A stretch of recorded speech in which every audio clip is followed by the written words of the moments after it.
Vamos lá, meus irmãos, começando aqui nossa gravação, nosso segundo dia de aula, Teologia Sistemática 2, Teontologia, a doutrina de Deus, ou da revelação da pessoa de Deus. Já oramos, como é costume, nossas aulas são gravadas para vocês utilizarem depois, ou nós utilizarmos no futuro, abençoando outras turmas em EAD. Mais uma vez, graça e paz. Amém. Amém. Amém. Graças a paz a todos. Amém. Hoje nós estaremos continuando aqui o estudo do Grudem. Nós, na semana passada, trabalhamos sobre o capítulo 9 e o capítulo 10, a existência de Deus e a cognoscibilidade de Deus, uma palavra até difícil de falar, cognoscibilidade.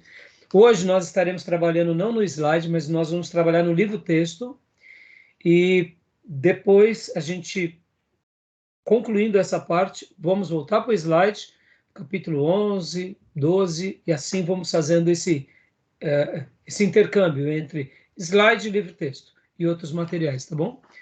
Mas, como é costume, quero ler um texto bíblico com vocês.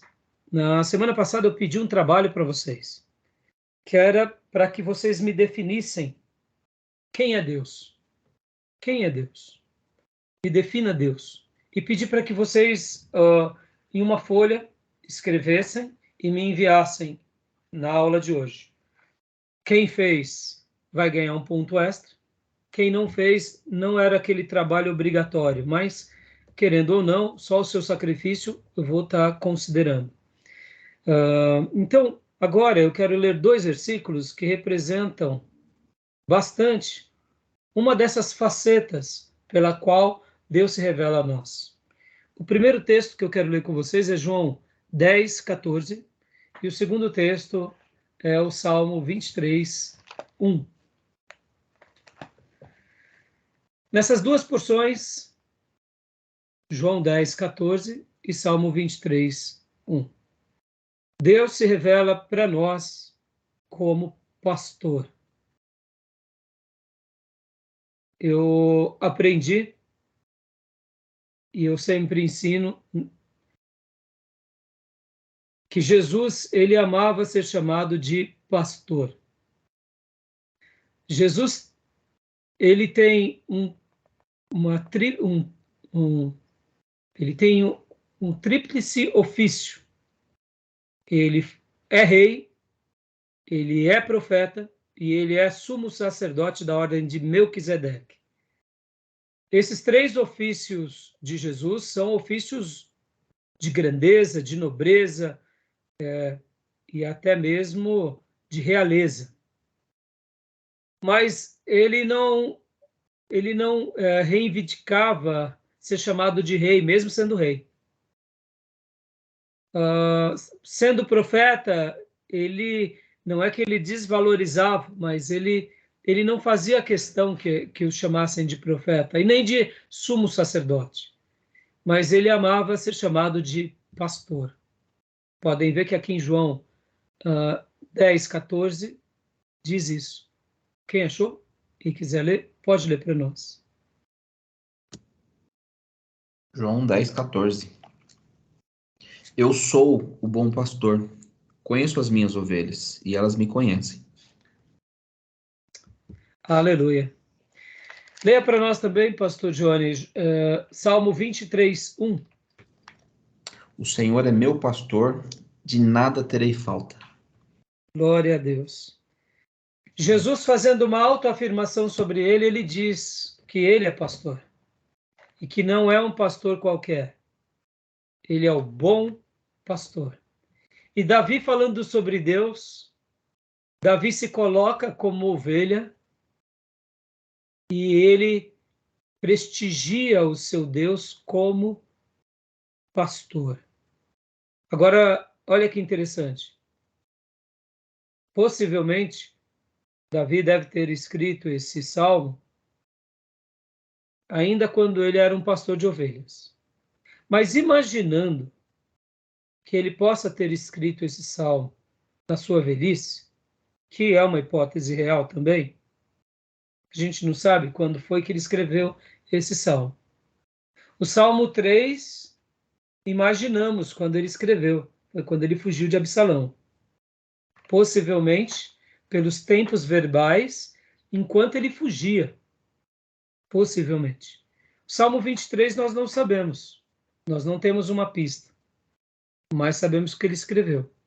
Mas vamos imaginar pelo menos 2 cenários. O cenário enquanto ele era um pastor de ovelhas, pastoreando as ovelhas, e um outro cenário depois que ele se torna o pastor de Israel. Porque há uma diferença entre o antes da unção e o depois da unção. Antes da unção, ele era já um pastor, que ele já tinha libertado as ovelhas de um leão, de um urso, ele já tinha tido experiências, inclusive de poesia, de canções, porque quando chega-se a mensagem, Saul que era um músico e buscam Davi, ele já era um poeta, mesmo lá no pasto. Então ele já deveria ser um adorador exímio no pasto. Devia cantar, a unção dele devia banhar ali as pessoas que ouviam. Ele era diferente. Mas você há de convir comigo que há uma diferença entre você ser um adorador, que vive para Deus, e de repente vem o grande profeta da nação, na casa do seu pai, e olha e diz, você é o futuro rei de Israel. E derrama com o chifre cheio de azeite, e o azeite unge. Meu Deus, eu imagino que Davi, depois que ele recebeu aquela unção, ele fica naquela expectativa. Deus, como que isso tudo vai acontecer? Mas vamos imaginar 2 cenários, antes dessa unção e depois. Quando eu falo depois, eu já imagino ele agora aqui, não só como soldado, mas ele já sendo aqui o rei de Israel. Consolidou-se essa experiência. Vamos imaginar que ele estivesse escrevendo agora como o rei de Israel, debaixo de tantas conquistas, ter vencido Golias, ter fugido de Saul, ter prevalecido sobre tudo, consegue se tornar o rei de Judá e depois o rei de todo Israel. E aí ele está escrevendo. Agora, nessa situação, eu acho que fica até mais lindo imaginar Davi escrevendo, porque ele vê Deus como supremo pastor. E ele poderia falar que ele era agora um leão, não uma ovelha, né? Porque ele conseguiu tantas coisas. Mas não, ele se considerava o quê? Uma ovelha.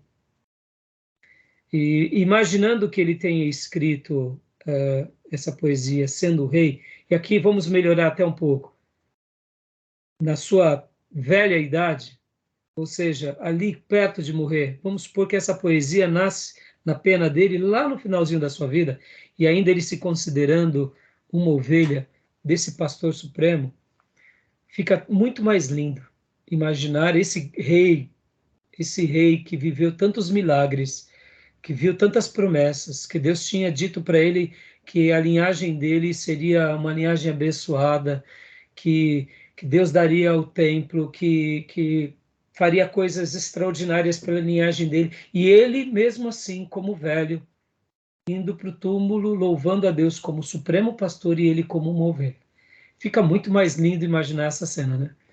E por que eu estou falando isso? Porque o nosso irmão Felipe Reis pregou esses dias atrás, na quarta-feira passada, sobre esse salmo, e eu achei tão lindo quando ele disse isso, que Davi se considerava um pastor. Ele poderia ter Davi se considerava uma ovelha. Ele poderia ter se considerado um leão, e não fez.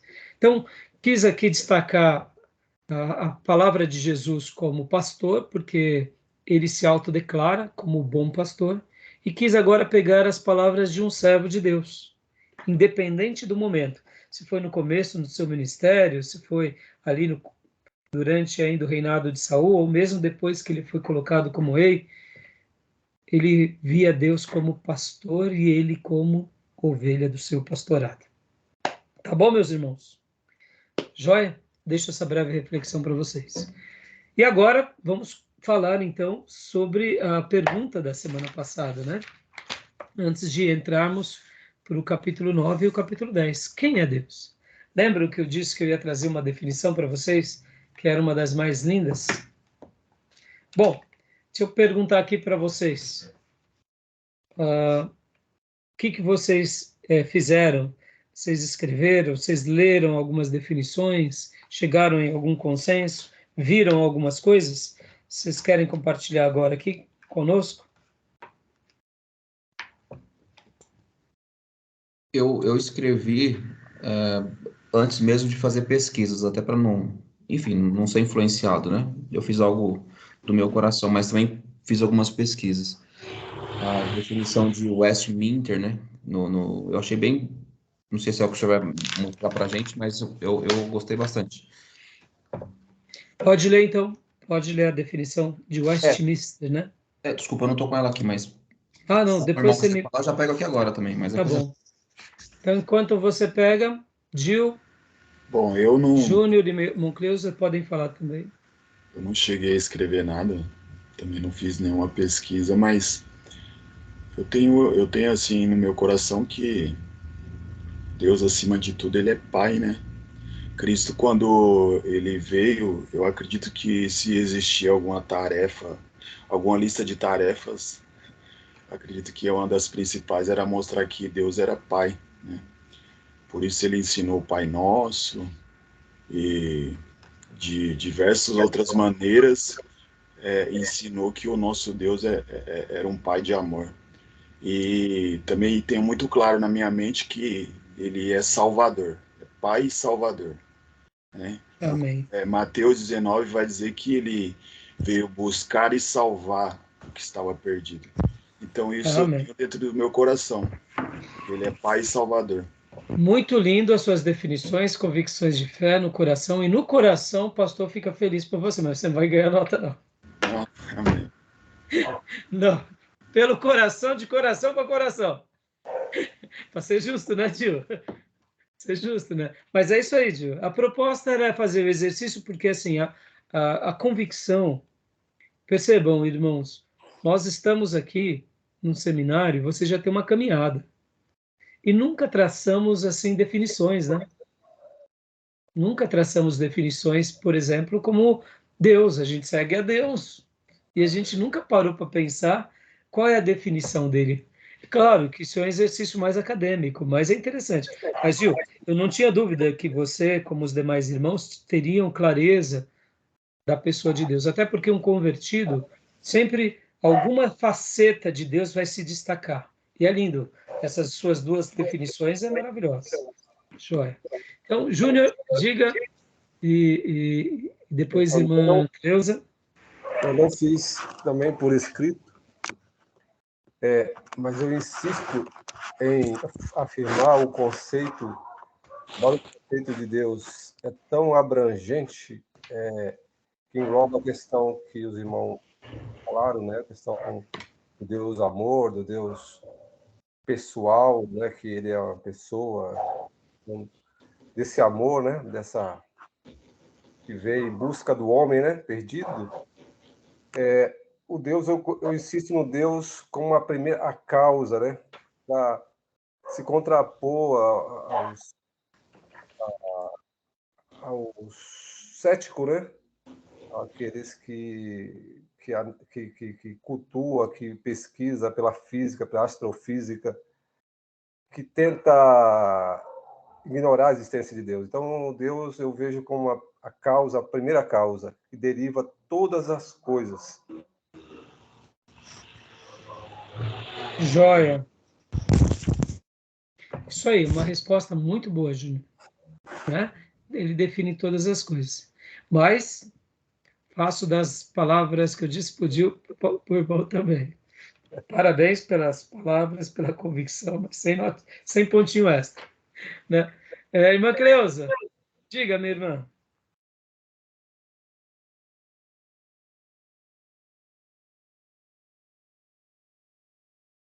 Irmã Cleusa? Acho que ela travou a internet.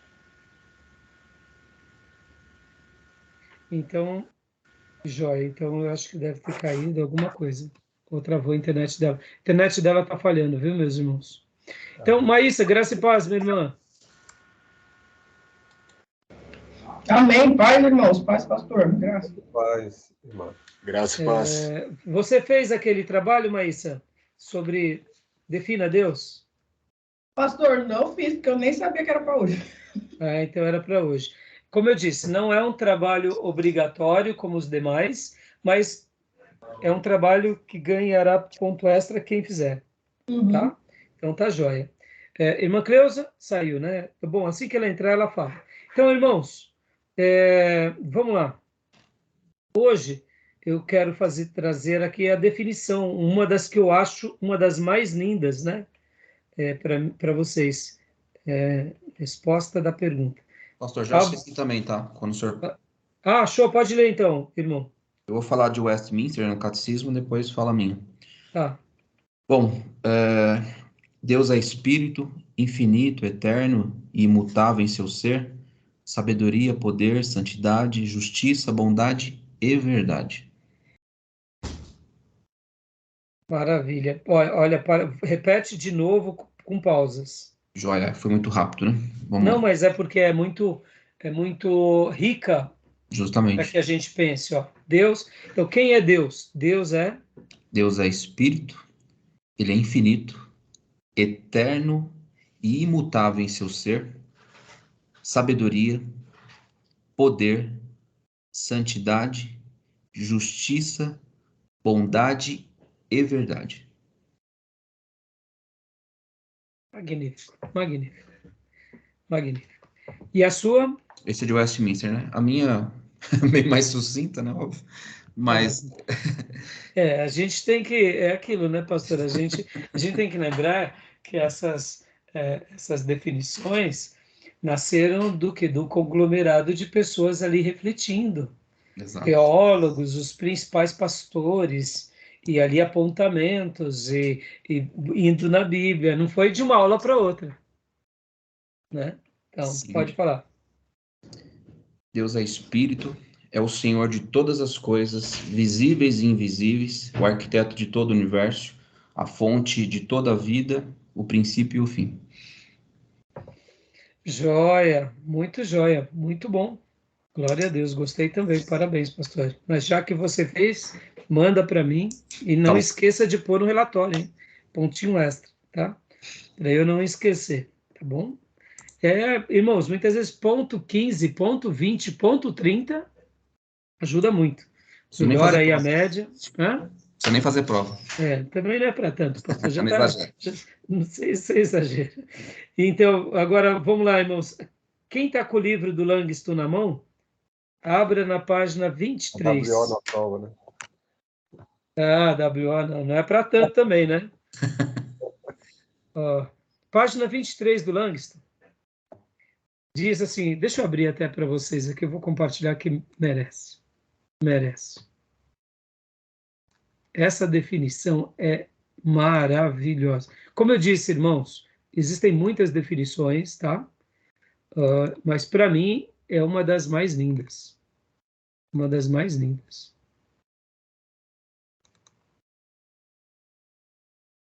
Deixa eu compartilhar aqui com vocês.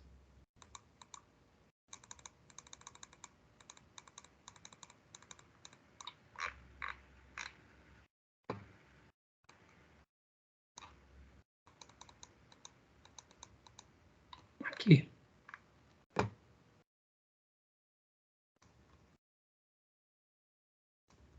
Deixa eu ampliar. Ué.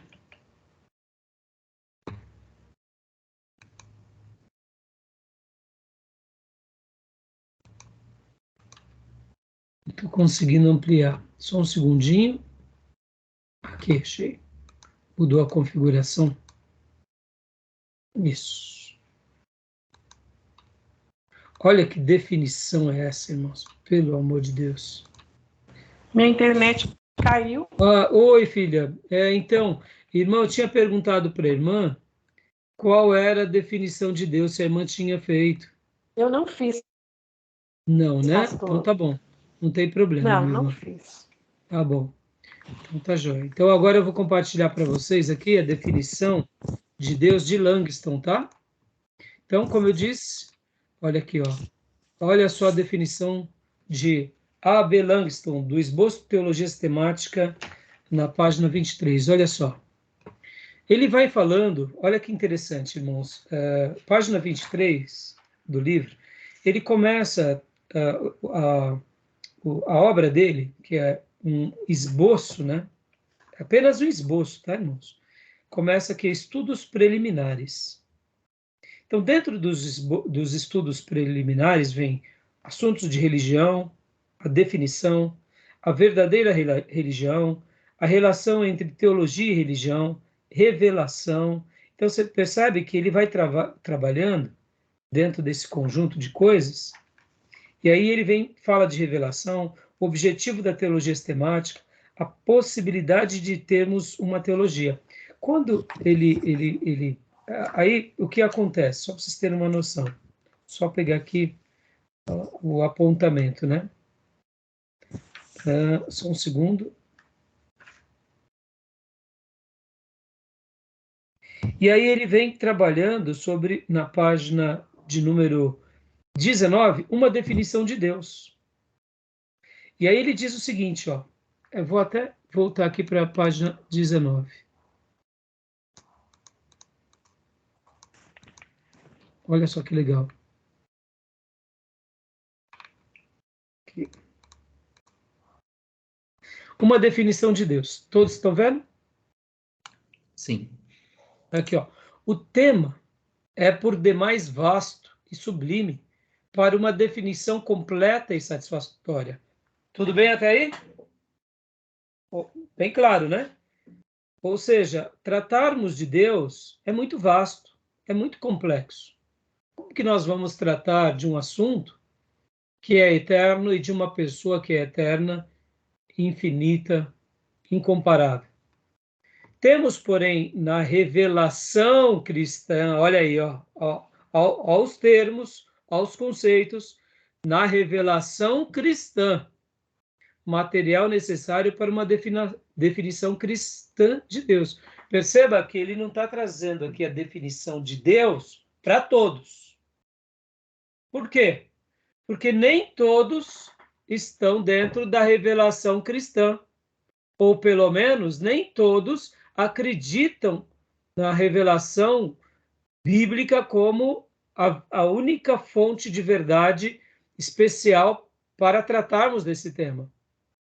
Mesmo que se trate de ser chamado uma igreja, não necessariamente aquela igreja vai crer na Bíblia. Muitas vezes é uma igreja, ou pelo menos é um setor, é uma seita que crê nos profetas, crê em revelações, crê em anjos, ou seja, já que esse tema ele é sublime, vasto, tem uma definição, para a gente trabalhar com uma definição é complexo, mas nós temos na revelação cristã o quê? Uma definição cristã de Deus. E aí ele vai trabalhando, né, nesse capítulo, e é muito interessante. E aí ele é onde ele vem traçando a natureza de Deus, Deus é espírito, o caráter de Deus, ele é perfeitamente bom, a relação de Deus para com o universo, cria, sustém e dirige tudo, o motivo de Deus em sua relação para com tudo que existe, santo amor, ou seja, é santo e é amor. É amor, mas é um amor santo. Estes pontos acima mencionados nos servirão de esboço para o desenvolvimento do assunto que temos em mira, a ideia cristã de Deus. Em outras palavras, o que o Langston está fazendo aqui, aqui é a tese. Aqui é a tese dele. A natureza, o caráter, a relação de Deus com o universo e o motivo de Deus em relação para com tudo que existe, ou seja, pessoas, criação, universo, animais, plantas. Então, aqui ele vai começar a dissecar cada ponto, a natureza de Deus, e aí onde entra o que eu acabei de dizer. Ele vem e trata a natureza de Deus, vem tratando cada ponto, né, de uma forma muito concisa e muito linda. E aí é aqui onde eu quero agora mostrar para vocês a definição dele, que eu achei que é uma das definições mais lindas que temos. Onde está? Deixa eu só abrir aqui. Aqui. Ele conclui. Olha só que linda essa definição. Concluímos, então, que Deus é espírito pessoal, porque tem o poder de pensar, sentir, querer, e porque tem o poder de conhecer-se a si mesmo perfeitamente e dirigir-se soberanamente. Os seus pensamentos são altíssimos e os seus sentimentos puríssimos. A sua vontade santíssima e o conhecimento de si mesmo perfeitíssimo. E a sua direção própria absoluta, portanto, Deus é espírito pessoal perfeito. E aí aqui, irmãos, olha que interessante, ele vai definindo cada um desses pontos. E aí, em cima de cada ponto, pode ver que aqui ele definiu, dentro da tese que eu acabei de falar acima, lembra que eu tinha falado, ó, ele está trazendo a natureza de Deus, o caráter de Deus, a relação de Deus e o motivo de Deus com relação. Então, em cada argumento daqueles que eu falei que é a tese, ele traz uma definição. Então, vamos lá. Aí depois ele vem aqui para o segundo também. E ele vai concluir esse segundo ponto. Então, ó, aí ele trata o segundo ponto, trata o terceiro ponto.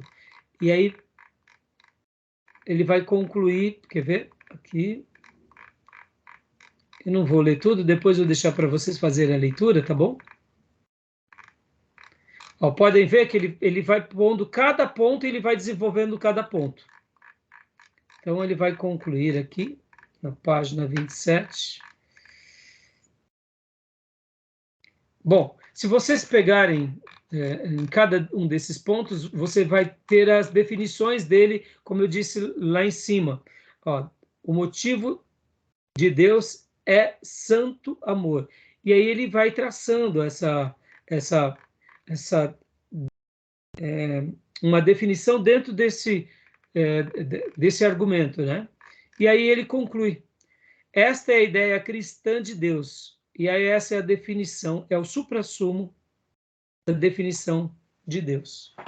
Deus é espírito pessoal, perfeitamente bom, que em santo amor cria, sustenta e governa tudo. O que vocês acharam? Glória a Deus por isso, pastor.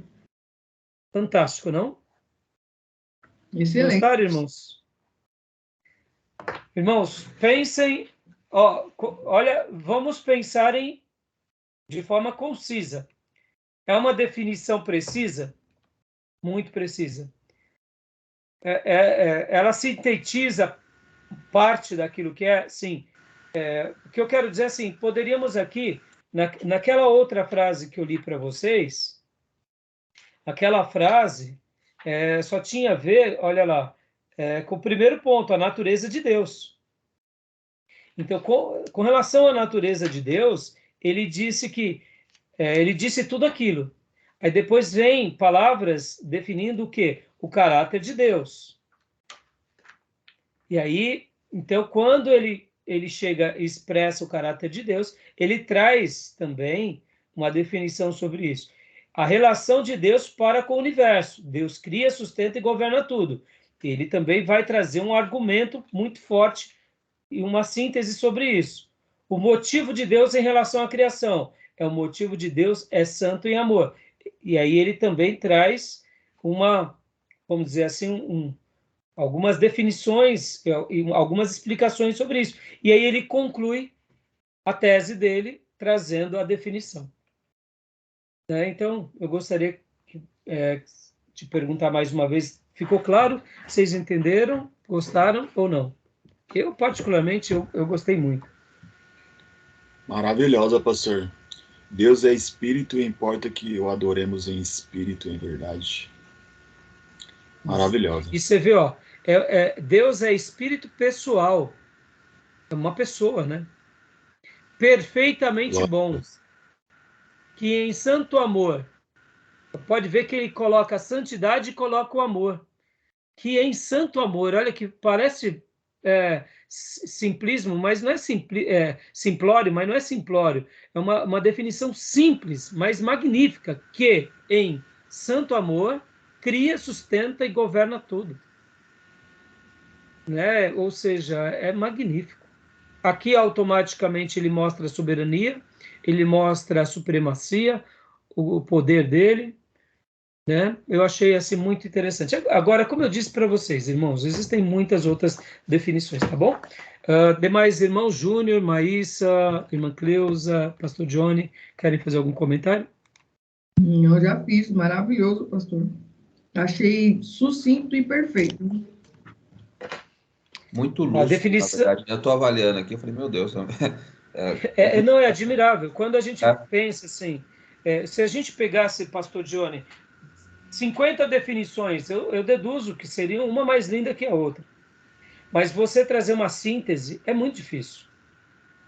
É muito difícil. Então ele conseguiu, claro que ele não é completo, devem existir outras, mas fica aqui, né?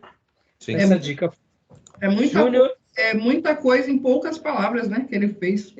Exatamente. Por isso que ser sucinto é uma das coisas mais difíceis. Podem ver, nós, professores, somos prolixos, falamos demais. Falamos. Até se torna um pouco cansativo para o ouvinte, mas faz parte do dom de um professor ser prolixo, porque ele tenta atingir todos os tipos de alunos e se fazer compreendido. Então, ser prolixo tem um lado bom? Tem, mas tem um lado exaustivo. Ao mesmo tempo que ser prolixo dentro da tarefa de um docente é bom, tem hora que esse docente, em alguns momentos, ele tem que fazer a síntese. Fazer uma síntese é muito difícil. Ser conciso é muito difícil. Podem ver que é somente quem realmente domina o assunto, né? Então, quer falar mais alguma coisa, pastor Johnny? Júnior, quer falar alguma coisa? Tranquilo? Joia. Bom, deixa eu dar uma indicação para vocês aqui. Irmã Cleusa, quer falar alguma coisa, irmã?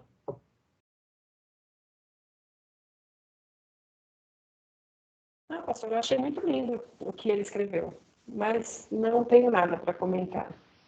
Joia.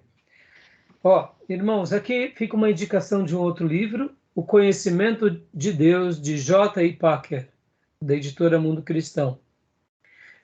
Ele vai tratar sobre temas de teologia sistemática. Quem é Deus?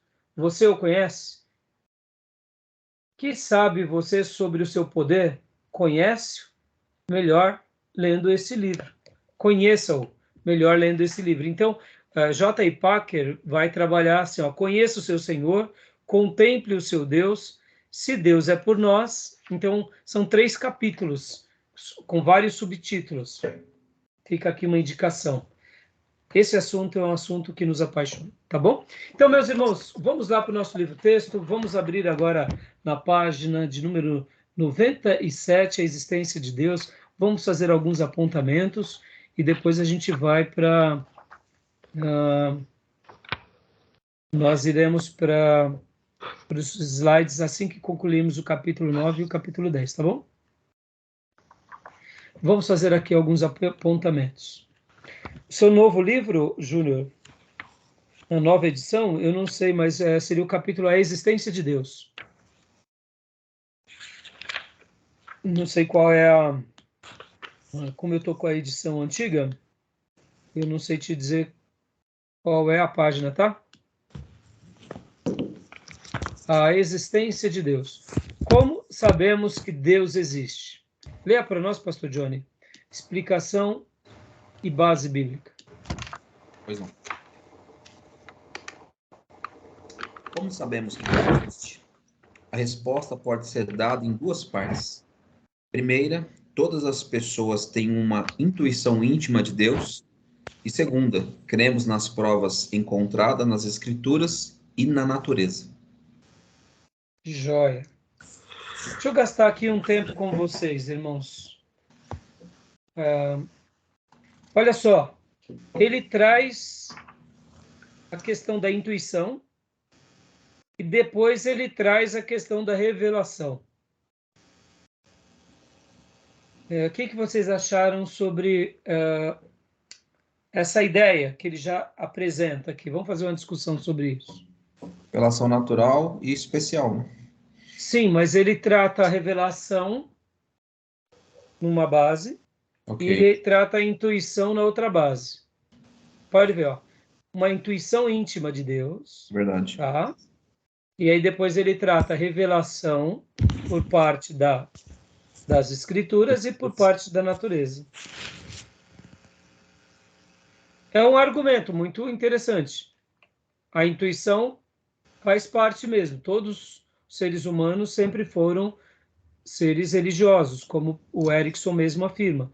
A religião faz parte da vida do ser humano e isso é inquestionável e indiscutível.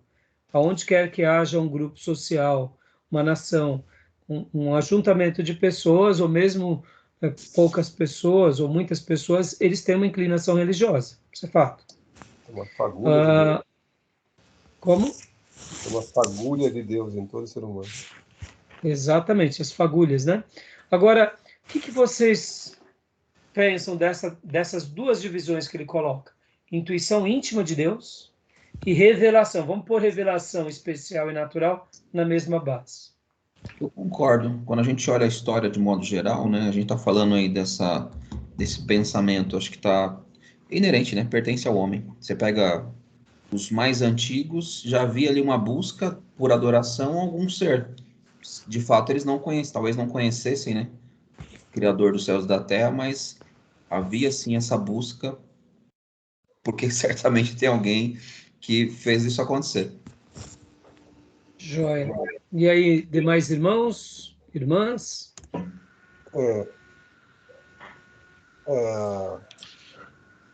Eu uso a dizer que questionar também se essa íntima religiosidade que existe no homem, isso é inerente ao homem ou isso desperta no homem ao ver a criação, ao ver a beleza da natureza e desperta nele?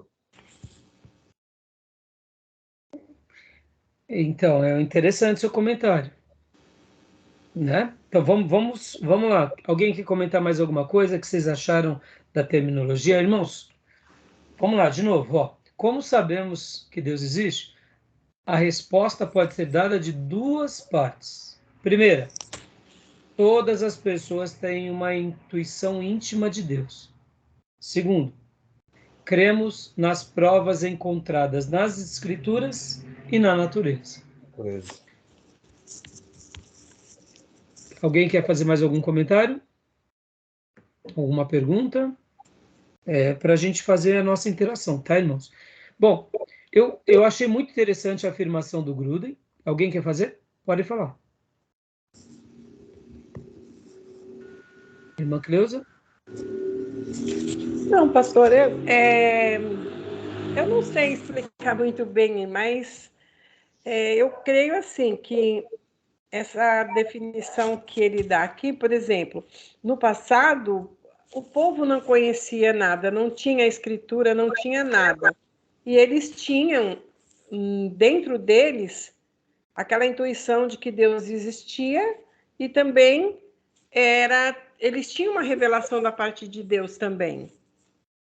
Como no passado, na construção do tabernáculo, tudo, eles não sabiam quem era Deus, mas eles tinham aquilo dentro deles. Eu acho que nem o irmão Júnior falou, se a natureza desperta essa intuição no homem, eu acho que a natureza, ela testifica, assim, que existe um Deus, né? Porque quando a gente olha em alguma coisa assim, a gente fala, isso só pode ter sido criado por um Deus perfeito como o nosso. Então, é isso, pastor. Eu não tenho muita coisa para falar, não. Não, mas eu gostei. Foi boa suas palavras. Foram... Irmãos, eu estou fazendo esse apontamento aqui de propósito, porque, assim, fazer teologia é ouvir as definições, é ouvir as teses e dizer, não, isso daqui é coerente. Aquilo ali é menos coerente. não, aquilo lá é mais coerente. Para a gente poder treinar a nossa mente. Porque, irmãos, a gente está falando sobre a existência de Deus. Então, o argumento dele é muito bom. O argumento dele é muito bom.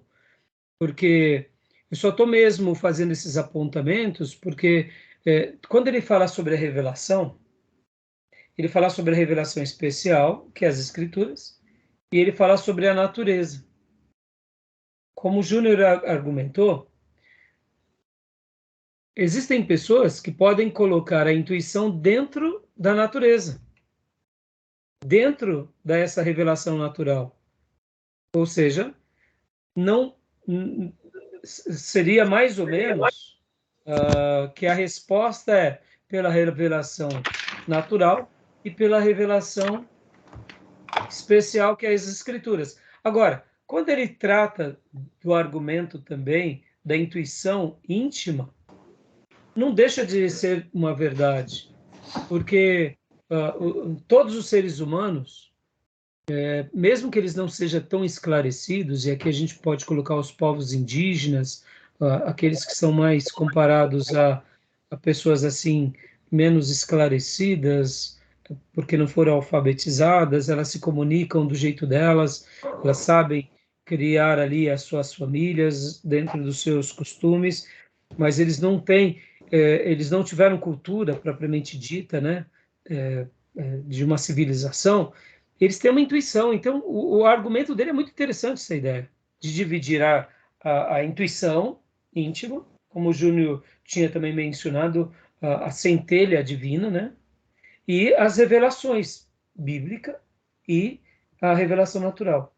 Eu, particularmente, agora trazendo a minha explicação, eu trabalharia essa intuição dentro da revelação natural. Seja ele um aborígene, um indígena, seja ele qualquer pessoa, em qualquer contexto. Eu traria que essa intuição ela é aflorada no ser humano em qualquer lugar. No entanto, a revelação natural, ou seja, faz parte de algo maior, que inclusive a intuição humana está dentro dessa perspectiva. Na psicologia, eles trabalham muito sobre essa questão da formação da pessoa, e eles colocam um questionamento bem interessante.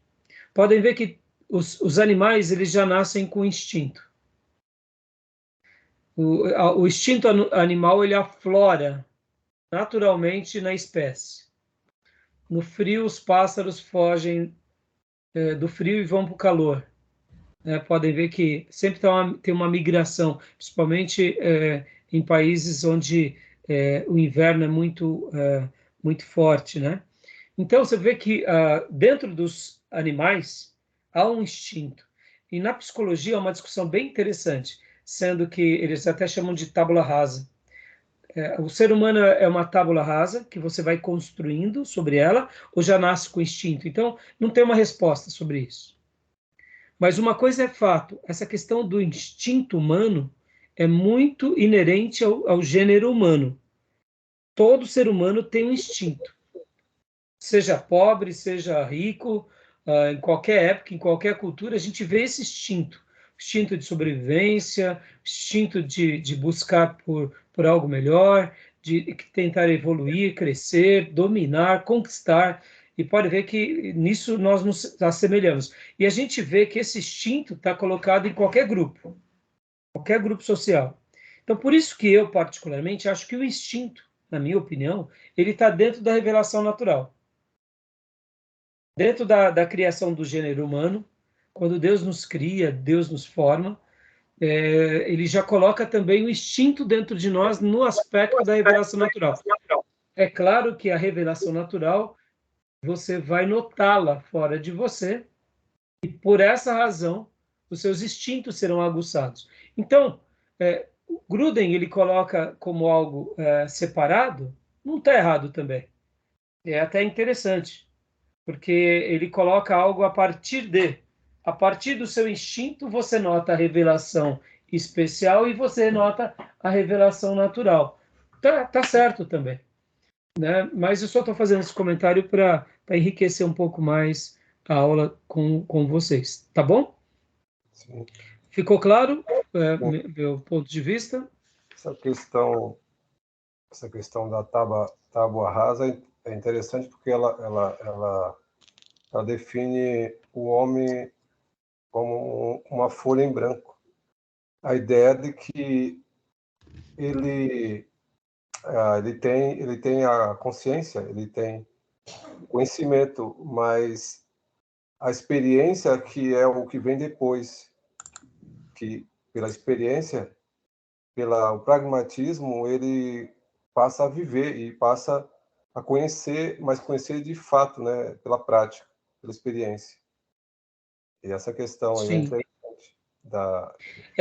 E na psicologia, Júnior, o assunto e o debate fica mais pujante, porque, vamos aqui lembrar, quando você está estudando a psicologia, você está estudando o gênero humano e as suas psiques, aquilo que você não explica, aquilo que você não quantifica tecnicamente, como na matemática.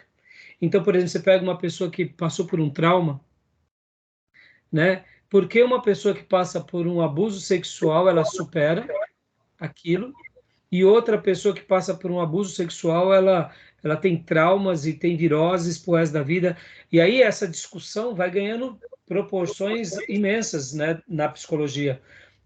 Como que explica isso? Porque, então, assim, é bem interessante, e outra coisa que a gente também nota na psicologia, e a gente nota isso na sociologia, e até na teologia também, o meio, né, o meio influencia. As más conversações corrompem os bons costumes.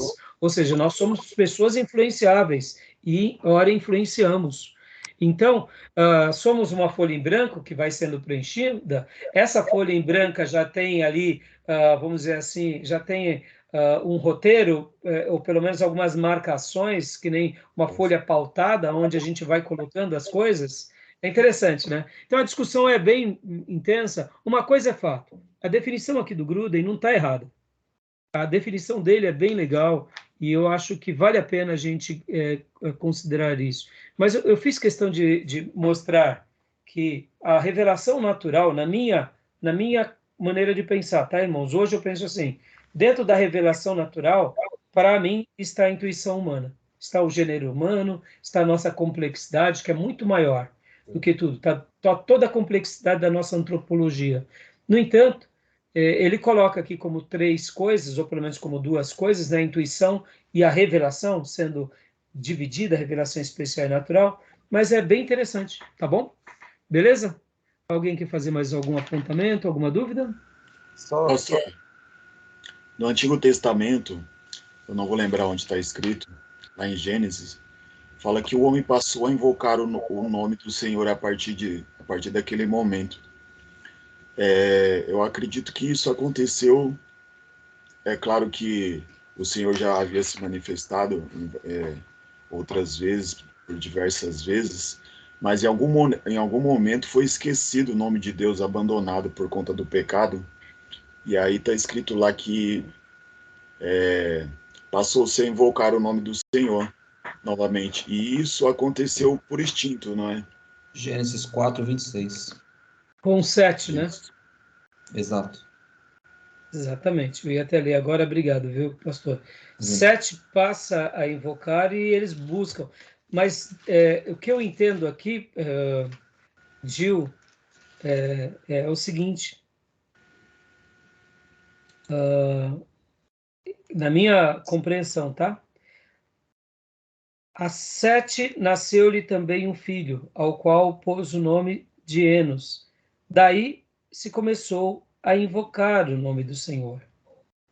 Com o nascimento de 7, a gente nota, versículo 25, tornou Adão a coabitar com sua mulher, e ela deu à luz um filho, a quem o pôs o nome de 7, porque disse ela, Deus me concebeu outro descendente em lugar de Abel, que Caim matou. A 7 nasceu-lhe também um filho, ao qual pôs o nome de Enos.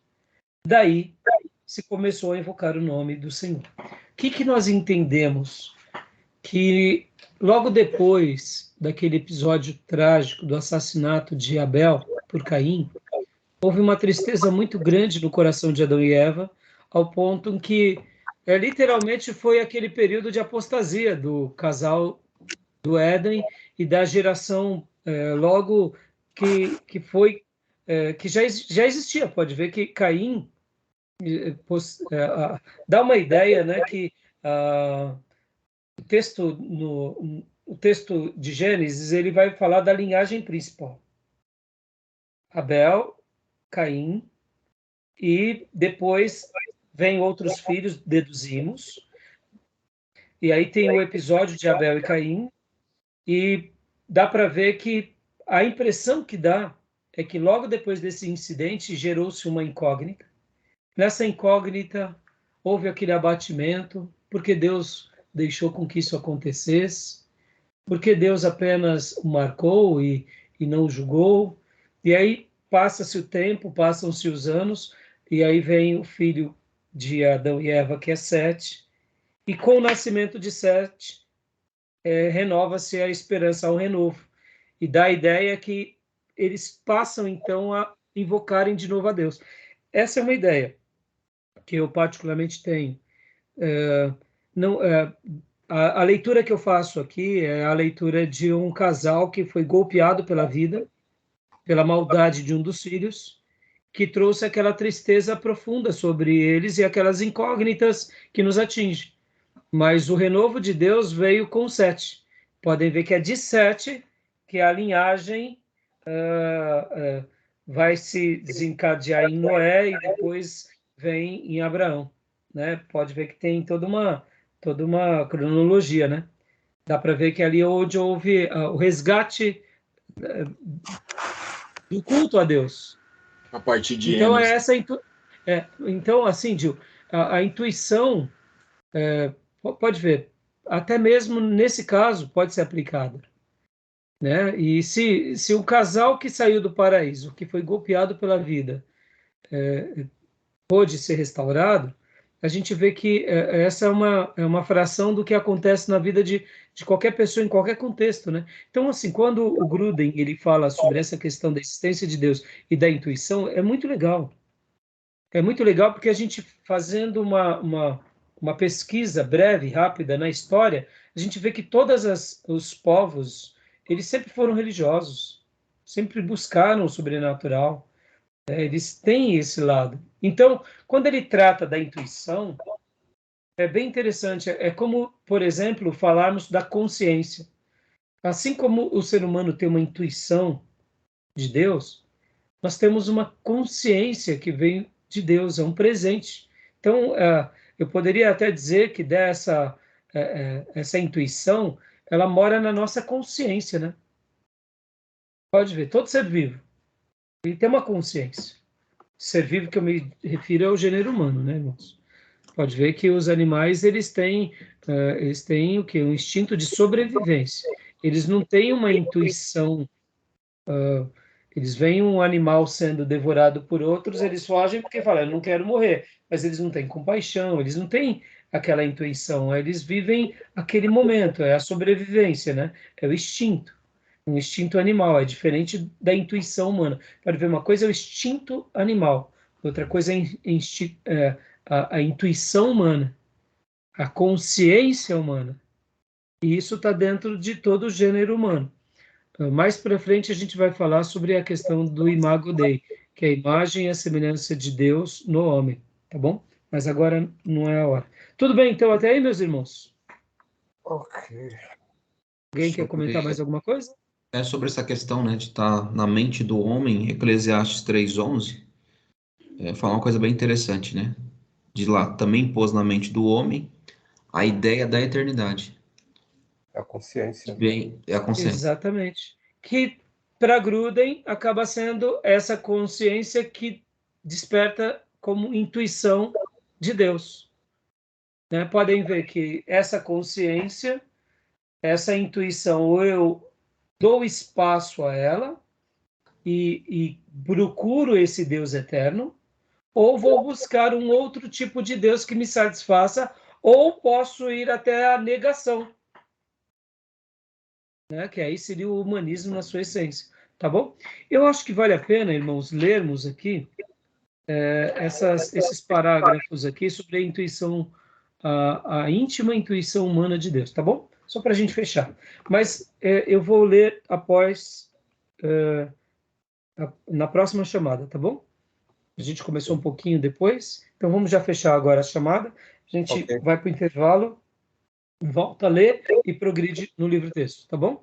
Beleza. Joia? Alguma dúvida? Não. Tranquilo? Ok. Então, fechar. Então, eu vou dar uma pausa agora, tá bom, meus irmãos? Dá uma pausa. Vou parar a gravação.